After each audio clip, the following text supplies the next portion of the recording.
I've known Orson since he was 15 years old. He never was hard for me to work with. I adored him. I love him. We did all kinds of things together. I was with him the night of his Martian broadcast, which neither of us thought was terribly good.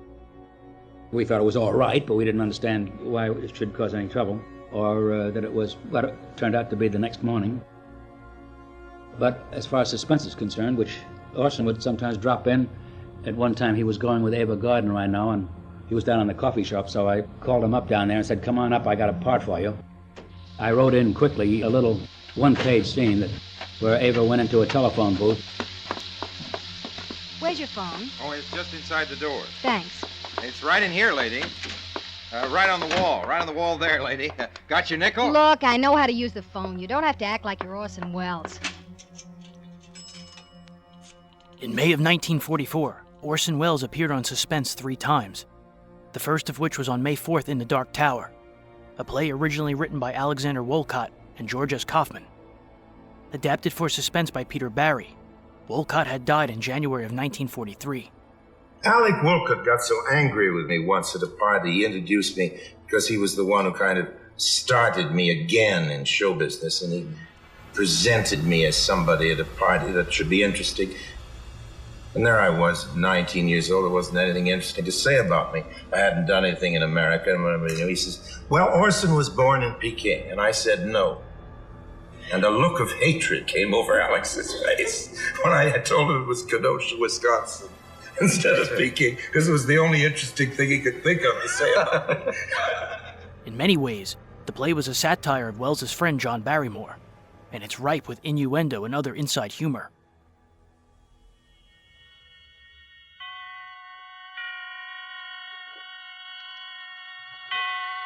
Roma Wines present Suspense.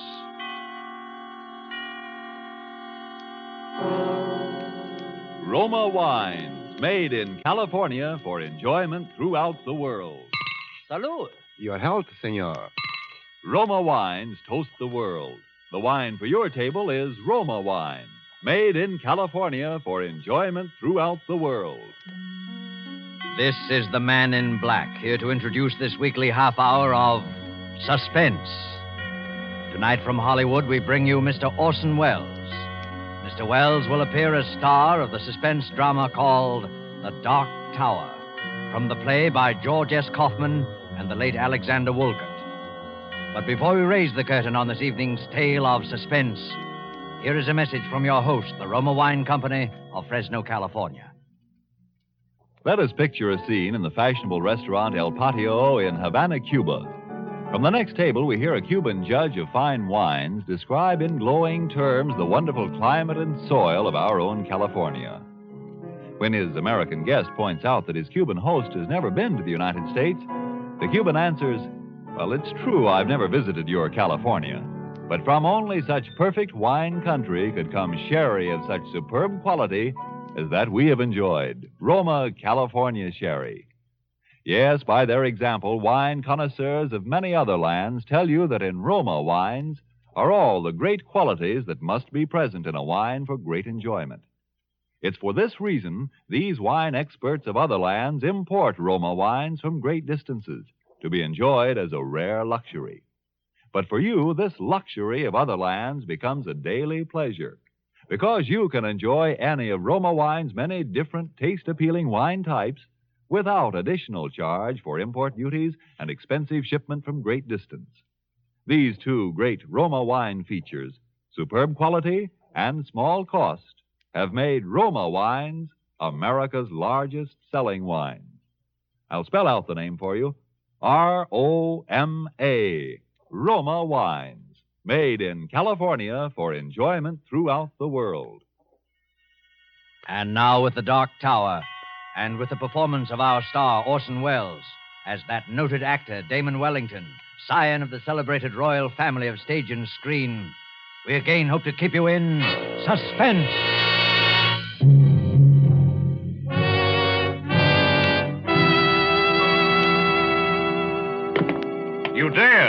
You dare call me a ham. Varlet, I will prove to the world there are no brains within that thick, Teutonic skull. I'll cleave it open like an overripe melon. Who thus profanes the rehearsal of my lines? Enter, if thou art man of woman born. I fear thee not. Hello, Damon. Ben Weston, you old son of a gun. I heard you were back from the coast. What news in the Rialto from that cesspool of the arts known as Hollywood? Have they turned my picture to the wall at the Brown Derby yet? No, it's still there. I despise myself for wanting to know, of course. It's marvelous to have you back, Ben, old boy. Seen Jessica yet? Yes, I've seen her. Isn't she looking fine? Feeling better than she has for years, I think. You got a great thing in this play, Ben. Changed quite a bit from the original, of course. Sort of a satire on the family. Perhaps it might be more dignified to say that the family is a satire on the play. Yes, I heard about it. For instance, those lines you heard me declaiming as you entered actually happened to me once, you know. That German, what's his name, who directed Macbeth, he called me a ham. And I chased him out of the theater, and for 4 city blocks, in full costume, with a 2-edged sword. Damon. There's a little thing I like in the second act, too. Jessica asked me why I don't stop drinking, and I say, what? Would you have me subsist entirely on food and reach the gargantuan proportions of an Orson Welles? That ought to needle the boy wonder. Hey, Ben? Damon, can't you stop clowning for a minute? Of course I can. Oh, what a rogue and peasant slave. Damon, please. Please be serious. What's the matter, old man? You know as well as I do what's the matter. No, frankly, I can't say that I do. To me, the world looks rather well. Does it? And Jessica feeling better than she has for years. Is she? Well, isn't she? Of course not. How could she be? And why shouldn't she be? Damon, don't you realize there's been a murder? Well, to be sure, so there has, and a good thing, too, if you ask me. What of it? What of it? Can't you see the thing is hanging over this house like a curse? I hadn't noticed anything hanging over this house, profane or otherwise. And what about Jessica? Oh, I suppose it's bound to upset her a little, but she's really in fine shape, Ben. She's going to be marvelous in this play. There's more at stake in this than a play, Damon. The thing has never been solved. Perhaps it never will be. Perhaps that's just as well. But Jessica can't remember. Don't you understand, Damon? She can't remember. Well, then, Jessica can't remember. Listen to me, Damon. I wouldn't mind it if it was just that other people thought she might have done it. But they would do that anyway. But she does. Oh, come on, Ben. I don't believe it. I've talked to her, Damon. I know. Oh, Damon, I love Jessica more than anything else in the world. You know that. Yes, Ben, I do. But this way, I couldn't. You couldn't marry a murderess? I just think it'd be rather exciting. Now that you mention it, I rather wish I had. Instead of some of those I did marry. Damon. I'm sorry. Pretty serious to you, isn't it, old man? Did you think it wouldn't be? Well, to tell you the truth, Ben, I hadn't thought about it at all. That's the trouble with being an actor. As long as your part's good, you don't give a hang about the rest of the play. You told Jessica? Yes, we had a long talk. How did she take it? You know Jessica. She carried it off, of course. Ben, you know, in spite of all our histrionic bickering, I'm rather nuts about Jessica myself. I know you are, Damon. I have no very fundamental objections to you, either. I would describe you, my dear Benjamin, as adequate. Thanks. So I think perhaps you and I'd better have a nice, long, heart-to-heart talk. What good will talking do? I think if you'll do the listening and let me do the talking, you'll see. Lend me your ears. I will a tale unfold.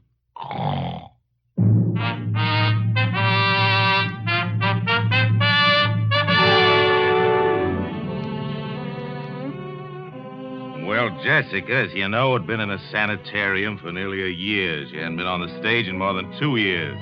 The Dark Tower was to be her first attempt to work again. All that time. I know it isn't the greatest play in the world, but it has a surefire box office appeal. Jessica needed that to get her confidence back. Well, we were just polishing up a few last-minute changes here at the house. David Torrance, the producer, you know, he was there with us. And, of course, there are the usual little differences. Featured in this episode as Jessica was Jeanette Nolan. About Macbeth. Lady Well, Macbeth. Orson came in to that wonderful company of March of Time. We had a Welsh act, and he was going to play a Welshman. And, of course, that glorious voice, Paul Stewart, who was an actor, as you all know from pictures, but he was always on the air before that. He was on the March of Time and on many other shows. He heard Orson and said that he introduced that voice to the company of the March of Time. And when Orson came in, he was such an overwhelming presence because of his youth. Maybe he was 19 about that time. And he was so gaunt and hungry looking.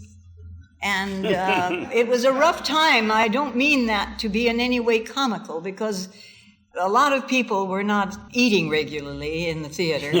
And it was all very obvious in this eloquent performer who gripped us all the minute he opened his mouth. It was thrilling, absolutely thrilling. The voice and the performance was something never to be forgotten. Do you suppose Orson was ever out of work? I mean, yes, he was on work. And then this was the first work he had. He was doing, I forget if Ted was with him at that time. I think this was perhaps before Shoemaker's Holiday that he came on March of Time. And things were very, very spare for him. And another thing, Damon, when you kick me in the middle of the second act... Where? You know perfectly well where. Is it absolutely essential that you boot me halfway across the stage? What do you want me to do, pull my punches? That's one of the high spots in the show. It may be a high spot to you, darling, but it's just a black and blue spot to me. Very well. Henceforth, I shall appear for the second act on crutches. You know, Uncle David, that's not a bad idea. Oh, now, Damon, let's be serious. There's a lot of work to do. I'm quite serious. I could throw him at her. You might try throwing me a cue once in a while. The use of having a play if you just make up the lines as you go along. The critics thought my ad-libbing very witty, remember, dear? Oh, Damon, you're such an insufferable ham. A ham? A ham? Me? A ham? Now, children, please. I fail to see why I should permit that little minx to insult me with impunity, David. How dare you speak to me that way? You started it. I did not. You started. You called me a ham. You are ham, ham, ham. Minx, minx, minx. Stop that brawling. But soft. What light through yonder window breaks? It is the east, and Martha is the sun. I quite agree. What? That you're a ham. Gad, I am beset by harpies. David, haven't you any control over these hirelings of yours? Oh, I'm only the producer, my dear Martha. You at least are a member of the family. And you at least can quit. We're terribly sorry, Aunt Martha. We've been a nuisance, I know, and I apologize. Damon, I even apologize to you. Don't be silly, Jim. I've been much the worst, I know, but I've really been terribly keyed up working again, and... You know, Ben is coming east for the opening. Love rears its ugly head. Don't be horrid, Damon. It's all right. I couldn't even be angry if he was. Anyway, I'll have a husband to protect me by this time next week. I can lick him with one hand tied behind me. Damon, seriously. I know I owe you an awful lot. Me? I hadn't actually realized how far I'd gone. These last 6 months have been like coming alive again. The play and Ben. Thanks, Damon. Good Lord. Now I think I'll dress for dinner. Let's all go out to the... I'll get it. Aunt Martha, where would you like to go? To a rest home. Hello? Who? No. No, he's not here. He's not here, I tell you. He's dead. Oh, darling, what is it? It was for Stanley. For Stanley? Yeah. Never mind, darling, it's all right. Just some fool who didn't know. Of course. Damon, you take David and Martha out to dinner, will you? I think I'll lie down for a little while. Oh, come on, Jess. You mustn't let a little thing like that upset you. I know, but I'm awfully tired. Please. Jessica! You'd better leave her alone for a while, Martha. Oh, I suppose so. It was for Stanley Vance, the husband, huh? Yes. He's dead, you say? Might as well tell him about it, Martha. I was always for telling about it. Well, you don't have to. I'd rather. He was the cause of her breakdown, of course. Should have been an actor. That's why Jessica married him. She married him because he forced her to marry him. Ah. He controlled that girl's mind like some sort of fiendish hypnotist. My dear Martha, I've always said that if Jessica was fool enough to marry a psychoanalyst... Damon, stop playing the heartless brother. You saw what Stanley did to her. I was in Hollywood. Perhaps that's why Damon went to Hollywood, huh? Well, what could one do? She was legally married to the man. She'd listen to no one but him. Here's what happened, David. She went to this fellow to be psychoanalyzed, and in the process, something happened. I don't know what it was, but Vance acquired a power over Jessica's mind that was utterly inhuman. He married her quite frankly to have her support him. Then he found he'd overplayed his hand and sent her into a complete mental collapse. When he found he couldn't snap her out of it, and she was no longer a source of revenue to him, he simply decamped. You say Vance is now dead? We heard the happy news about 6 months ago. Some public benefactor had shot him. I've always meant to look that fella up. From that very day, she began to get better. From the moment she heard the news, it was as though a spell had been lifted. Now she's practically all well. You know, it's odd at that, someone phoning for him after all these months. Probably the sheriff just catching up. Oh, I wonder who that could be. Damon, you don't suppose... I'll go. It may be a peasant with a petition. Good evening. My dear Martha, you are positively psychic. The Honorable Stanley Vance. Thank you. I trust the shock will not be too great. One knoweth not the place nor the hour when the bridegroom cometh, does one? My luggage will be here shortly. Listen to me, Stanley Vance. Good evening, Martha. I regret to arrive so unceremoniously. I have been ill. So we have been told. We have been assured, however, that your illness was fatal. Damon, I thought Stanley. Jessica. My poor, poor darling. Stanley. Oh, but you're ill, my dear, aren't you? You're ill. You should be resting. You're tired and exhausted, aren't you? Terribly, terribly tired. Yes. I am tired. Oh, great. Terribly tired. I'll take you up to your room, darling. I take it we still have the same room, Martha. Listen to me, Stanley Vance. The poor girl, you can see how weak she is. If you think you're going to stay under this roof for a single minute, get out! Very well. Get out! Very well, if you insist on being inhospitable, Martha. You'll pack your things, Jessica. We'll go to an hotel. Yes. Yes, Stanley. Jessica. But I'm so tired. Will you help me, Stanley? Of course I will, my dear. Come along. Stanley. Yes, Martha? All right, Stanley. You win. You're asking us to avail ourselves of your hospitality, Martha. Yes, you can stay. That's very sweet of you, Martha. Isn't it, darling? Yes. Yes, Stanley. But somehow, someday, there'll be a time of reckoning for you, Stanley Vance. And until it comes, keep out of my sight. The pleasure will be all mine. Come, darling. We'll go to our room now. Yes, Stanley. Damon. Yes, my aged auntie. Damon, what are we going to do? I don't know what you're going to do, Ducky. But I'm going down to the Lambs Club and have a quadruple scotch and soda.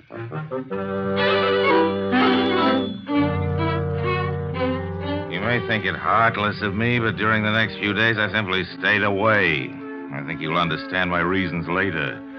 As for Jessica, she was, of course, completely in his power again, and about a week later there appeared upon the scene a gentleman who was destined to play a very substantial role in our little drama. I think you've already met him, at least on one occasion. Like so often in Bill Spier's productions of Suspense, Hans Conreid played a villain. Here's fellow actor Byron Kane talking about Orson Welles and Hans Conreid. We heard that Orson was coming back to do Lady Esther. And his producer, although it was Orson who called all the shots, there was a man called Claire Armstead, who was the producer. And we found out, all of us seasoned radio actors, that if we had to get on the Orson Welles show, or to get anything, we had to audition for Claire Armstead. I see Claire Armstead. I knew what he looked like. A big, burly man, gray hair, formidable-looking man, was walking into CBS 3 days before the show was to go on the air.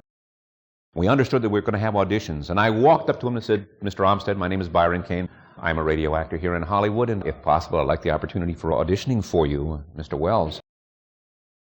Now, this was Friday. I remember it clearly. It was on a Friday. He said, why don't you write me a letter, tell me, give me your background. This was early in Friday, about 11 o'clock in the morning. He sent it to the NW Air Agency. I says, okay, thank you very much. And away he went. About 5 minutes later, up the steps and out from Sunset Boulevard comes Hans. And I said, hey, I just saw Claire Armstead. He says, write him a letter. That's how you audition for him. He says, write him a letter. Now, Hans was way better known than I was in those days, too, because he had started real early, and from the start he was so prominent and so colorful. Now, the show was going on Tuesday. I went home, and I immediately wrote the letter. About 1 o'clock Friday afternoon, and I dropped it in the mail. Now, don't ask me how this happened, why it happened. Saturday afternoon at 1 o'clock, I got a phone call from Claire Armstead's office. He said, Mr. Armstead got your letter, and he would like you to come to an audition for Mr. Welles' program, if you can, in Studio 2 at CBS at 4 o'clock. I says, yes, I can. And they also check times. Are you available if, perchance, you are chosen? Are you available to be on the show Tuesday? I says, yes, I am. And I got a chance to be on Orson Welles. So I come into the Studio 2. It's a little studio where we had an organ. Walk into the studio, open the inner door, get in, and there standing Hans. He had written a letter. We read our piece, a little piece here, piece there. Welles was not there. Armstead was there, and the engineer and the secretary. It was Armstead who said, okay, fellas, fine, rehearsal is tomorrow. We're going to work with Orson Welles. Well, the next day, we showed up, and it was the Almanac. It was called the Lady Esther Almanac, in which you had episodic things, maybe 7 minutes of a show about this, and then a commercial, and 7 minutes in the show about this, and 7 minutes show about this. We came around, read around the first read around the table, and it was only Hans and myself. And Orson said, gentlemen, you two are the most fantastic actors I've ever met.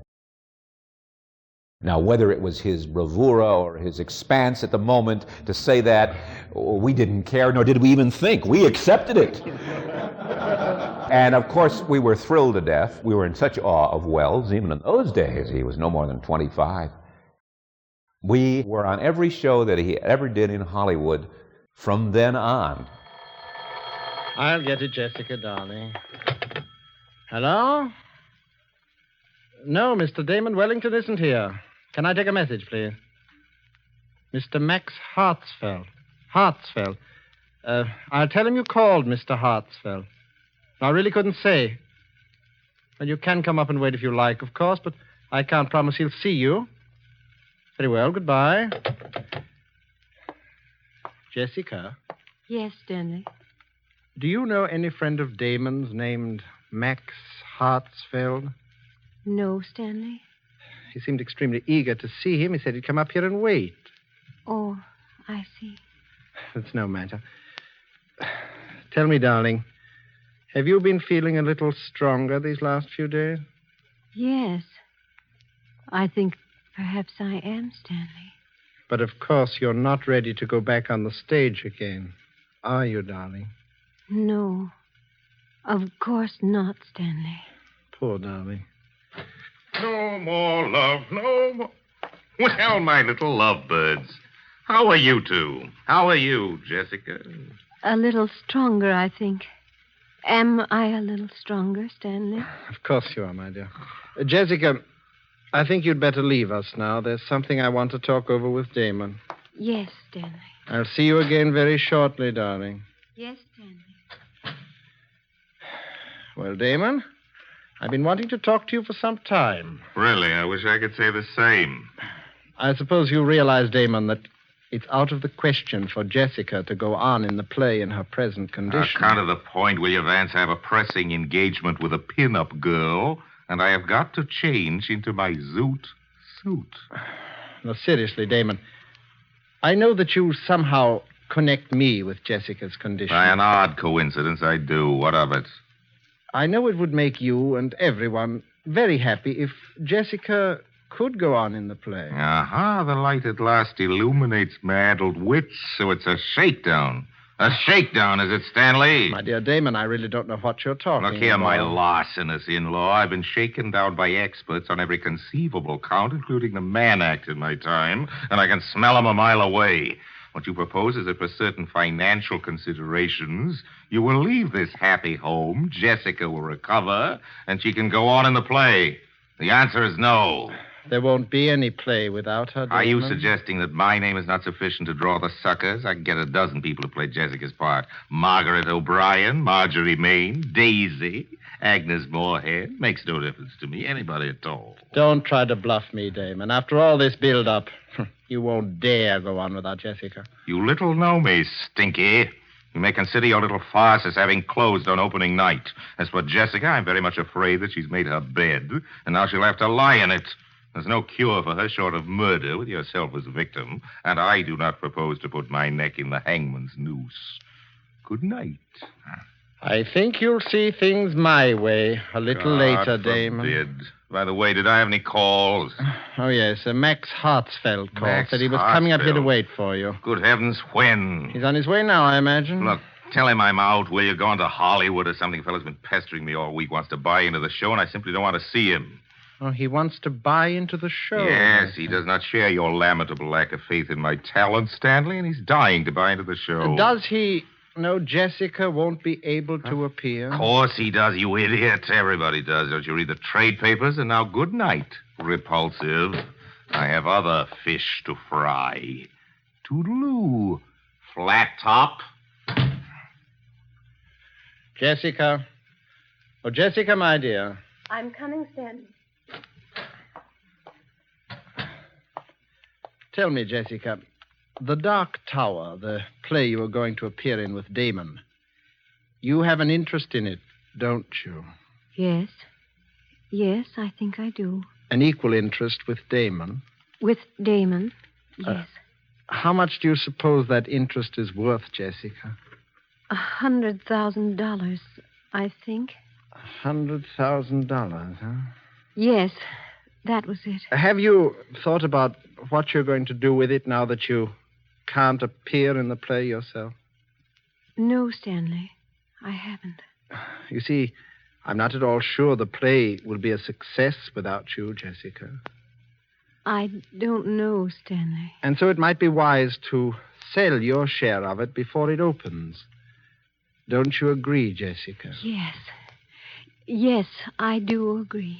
And, Jessica, if I could find a buyer, and I think perhaps I can, it might be best if I were to handle the details for you. Don't you think? Yes, Stanley. You handle it. The fact of the matter is, there's a man coming up here this evening, a friend of Damon's, Max Hartsfeld. Do you remember I asked you about him? Yes. Won't be any trouble to you, darling. All you'll have to do is sign the necessary papers. Oh. Excuse me. Is this the residence of Mr. Damon Wellington? Mr. Hartsfeld? Yes. Oh, come in, please. Thank you.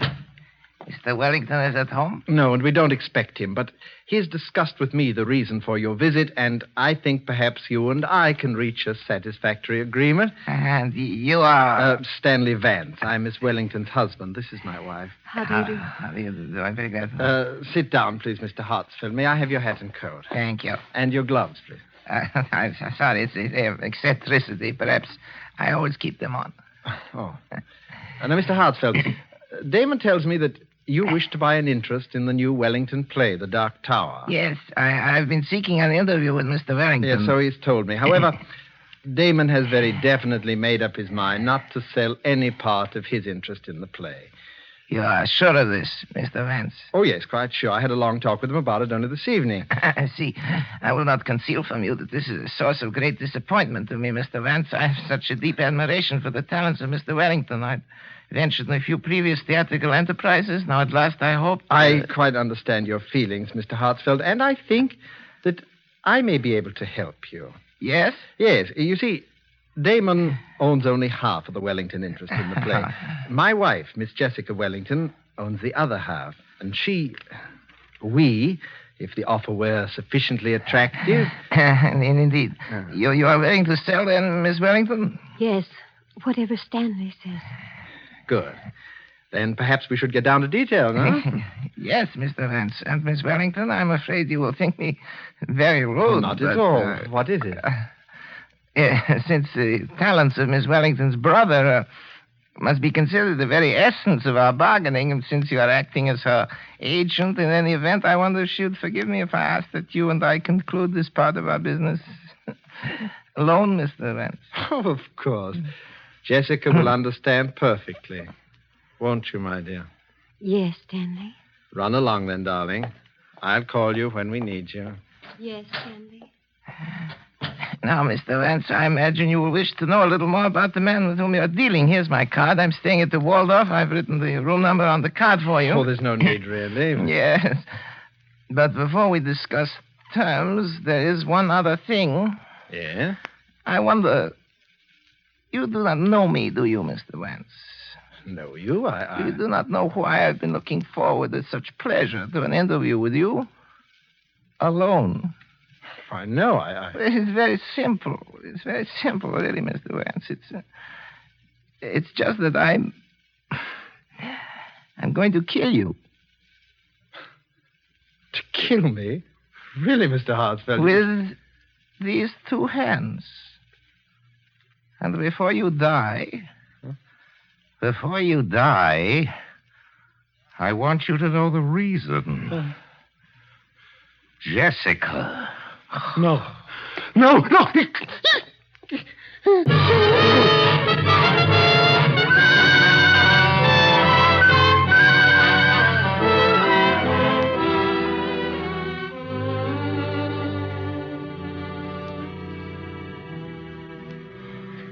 So you see, Ben, there is your murderer, Mr. Max Hartsfeld. And I hope you're duly grateful to him. An elusive fellow, Hartsfeld. The police have been trying to find him for 2 weeks. They never will. He left no fingerprints, you see. He always kept his gloves on. It's an eccentricity. Damon, wait a minute. Do you mean you? My dear Mutton. My dear Muttonhead. Listen, darling, the whole thing's perfectly clear. It's as plain as the putty nose on Max Hartsfeld's face. I still can't get it into my head. Benjamin, if you don't know who Max Hartsfeld is by now, you are the only person within the sound of my voice who does not. You mean you impersonated... Then it wasn't Jessica. Jessica? She never could have done it. The girl has talent, but no genius. But Damon, murder. Murder, he says. Dear friend, you share with me a guilty secret. Your lips are sealed. Come, in the words of Hamlet, never, so help you mercy. Note that you know aught of me. Swear by my sword. What? Swear! I swear. Well said, old mole. Well, I think that winds up the case, Watson. Jessica will receive by registered post a signed confession by Max Hartsfeld, bound in vellum. That should end her worries. You may consider it as my wedding present. It will be a work not without literary merit, although written lefty. I should prefer it to be published posthumously. I look forward to a long and brilliant career in the theater. I should not care to terminate it abruptly upon so paltry a characterization as the late Max Hartsfeld. Music. Curtain.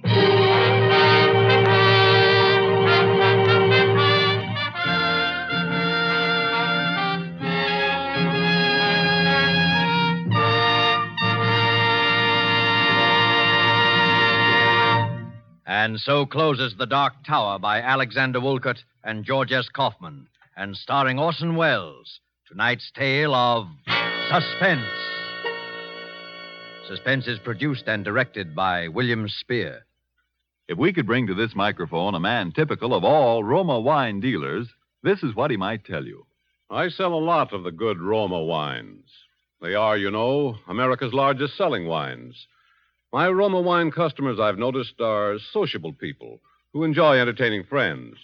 Talking with me, they give a lot of credit for the success of their entertaining to the enjoyable Roma wines they serve. They're thrifty people, too, these buyers of Roma wines. What else could offer so much enjoyment for so little cost? Only pennies a glass by actual check.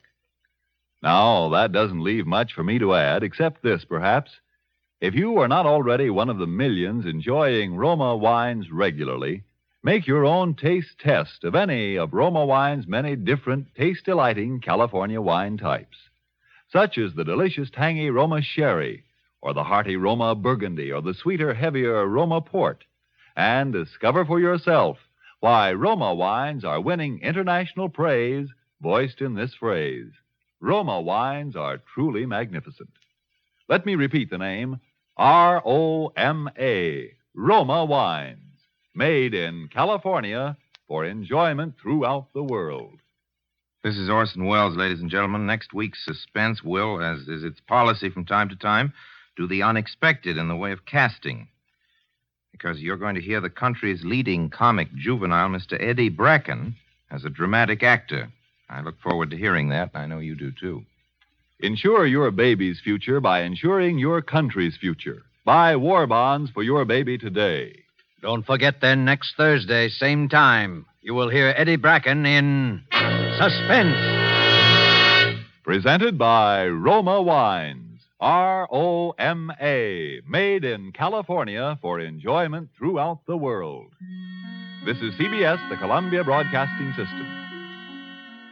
I met Alec Woollcott through Thornton Wilder. He sent me with a letter. I went to New York to Alex's apartment, and a day later he had bamboozled and generally forced poor Miss Catherine Cornell into signing me up, and thus I went back into the theater, and that's how I met him. If he was a snob, he was an amiable and genial snob. He liked to be in the company of success, and if the people he loved weren't success, he very soon saw to it that they belonged to the successful world. He's been greatly libeled, I think, in a lot that's been written about him since his death. I think one of the biggest libels is to leave it that he was an egomaniac. Well, anybody who functions as he did has to be interested in himself, but he was so immensely interested in everybody else. And that's the capacity of his which doesn't come through in a book I'm thinking of and in a few semi-obituary remarks, because he really was tremendously taken up with the world and his friends in it. On May 15, 1944, Orson Welles was placed on the U.S. Treasury payroll to consult for the duration of the war. His pay? An honorary $1. I had a political column, and I also was the editor of a magazine. I was very busy in that area for a while. But didn't so you long ago, contemplate everybody's forgotten. Running for office? And didn't Roosevelt encourage you to do it? Yes, he wanted me to, but I think he said he wanted me to make me happy. On May 18th, Welles starred in Part 1 of Donovan's Brain, based on the 1942 Curt Siodmak novel. I initiated the two-parter. It was done with Donovan's Brain, which I did with Orson Welles. When I did the first copy of the script, it was way too long. I refused to cut it. It was too good, and it had to run longer. It was a big story, and it was worth more. So I said, I'm going to do this week, and I'm going to do the next part of it next week. And everybody said, well, that's crazy. Whoever heard of doing that? Nobody will be there. Well, it has turned out to be a good thing, and television, of course, uses the two-parter or three-parter or four-parter all the time now as a regular thing. It goes back to, I suppose, a magazine serial instinct. Welles played Dr. Patrick Corey, who successfully learns to keep a brain alive outside the human body. The sound effects were outstanding for their time. Donovan's Brain is considered one of the first adult science fiction broadcasts.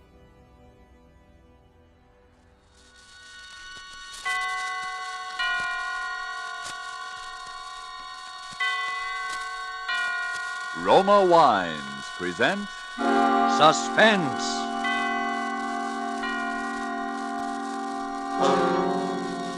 Roma Wines, Made in California for enjoyment throughout the world. Salud. Your health, senor. Roma Wines toast the world. The wine for your table is Roma Wine. Made in California for enjoyment throughout the world. This is the Man in Black, here to introduce this weekly half hour of Suspense. Tonight from Hollywood, we bring you as star Mr. Orson Welles. This will be the first of 2 consecutive performances by Mr. Welles, in which he will appear as the protagonist of Curt Siodmak's novel, Donovan's Brain. The producer of Suspense and its sponsors, the Roma Wine Company of Fresno, California, feel that this story is so unusual that it merits more than our usual time. So in somewhat of a departure from established radio formulas, we will bring you the story of Donovan's Brain in 2 parts. Part 1 you will hear tonight, and Part 2 next Monday night at this same time. Before we take you to the scene of our drama, let's take a little journey of a different kind. We'll let a bottle of Roma wine serve as Aladdin's lamp. I touch the label, and presto, we are all transported to that capital of gaiety, Havana, Cuba. And now we find ourselves in the charming Pan American Club. At a table nearby, an American has just voiced his delight at the uncommon beauty of the scene. And then his Cuban companion responds, "Well, you in America also have much that is uncommon to boast of, such as this marvelous tasting wine we are enjoying this minute. To enjoy uncommon fine quality, Cuba imports this wine from your own distant California. It is your superb Roma wine. Now just realize what it means when other countries import Roma wines from such great distances. Such international esteem must mean that Roma wines are truly magnificent in quality. And then consider this. You here in America need pay no high import duty, no expensive shipping charges. For these fine Roma wines come from Roma's own wineries in the heart of the rich California wine grape districts. Because so many Americans do realize this good fortune, Roma wines are America's largest selling wines. So why deny yourself this taste delight? Try an inexpensive bottle of tangy, appetizing Roma sherry, or the hearty Roma burgundy, or any of the marvelously enjoyable Roma wines. But remember, these days your favorite dealer may be temporarily out of the type we prefer. Then please try again. Ask for R-O-M-A, Roma wines, made in California for enjoyment throughout the world. And now with Part 1 of Donovan's Brain, and with the performance of Orson Welles as Dr. Patrick Corey, we again hope to keep you in suspense.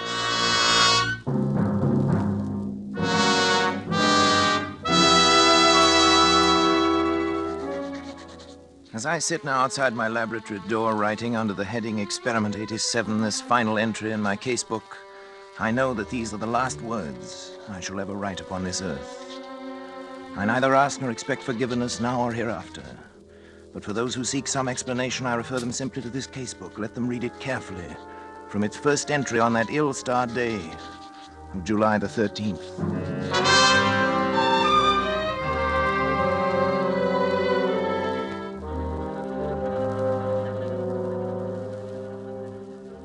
July 13th. Today I bought a small Capuchin monkey from an organ grinder. The animal trembled with fear when I took it into my laboratory, and when I tried to pet it, it bit me. I had to make it trust me completely. Fear causes an excess secretion of adrenaline, resulting in an abnormal condition of the bloodstream which would throw off my observations, so I fed it, and finally the creature voluntarily crept up into my arms, uttering little whimpers of content. When it laid its head against my shoulder, I stabbed it with a surgical lancet. It died instantly.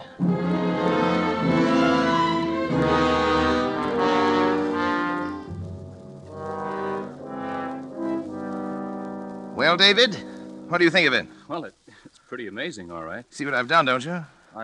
I think so. You think so? Good Lord, don't you know? Well, after all, Dad, I'm only a second-year medical I know, student. but what of it? I was a second-year student. Who is it? It's me, Janice. Come in, darling. Patrick, Dr. Schrott is here to see you. Oh, come on in, Doctor. You know our son David, of course. Yes, of course. How are you, my boy? Fine, thanks, Doctor. Well, Patrick, hard at it as usual, I see. Patrick, you didn't eat the lunch I sent in to you. Well, what is it this time, Patrick? A brain. What? A brain, a monkey's brain. Oh. What about the brain, Patrick? I've been trying to see how long I can keep the tissue alive. Oh, is that it in that jar? Oh, there's considerably more to it than just a jar, though. Want to see how it works?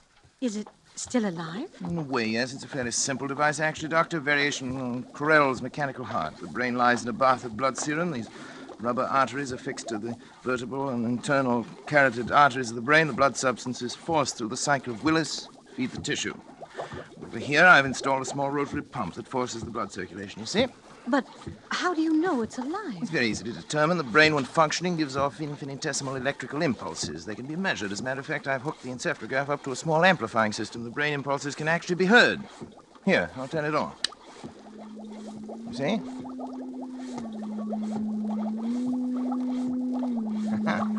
Quite effective, isn't it? Yes, it's effective. And it's wrong, Patrick. Terribly wrong. I've tried to tell him, Dr. Schrott. In heaven's name, what's wrong with it? Oh, Patrick, you and your mechanistic philosophy, trying to reduce life to a mere matter of chemicals and test tubes. The origin of life is from a higher domain than that, Patrick. And you're profaning. Nonsense. You can't stop the progress of science. Every discovery of whatever kind is a step forward. If I can prove that the brain can perform certain functions outside the body, who knows where we may be able to go from there? Oh, Patrick, how do you know that thing in there doesn't feel pain? How do you know it isn't writhing in agony? Brain tissue itself is insensitive, you know that. Just a feeling. Look. I'll switch on the encephalograph.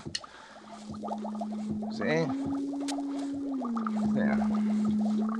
Notice the faintness of the amplified alpha rays. Notice the comparatively slow rate of pulsation now. Notice what happens when I tap on the glass jar. See?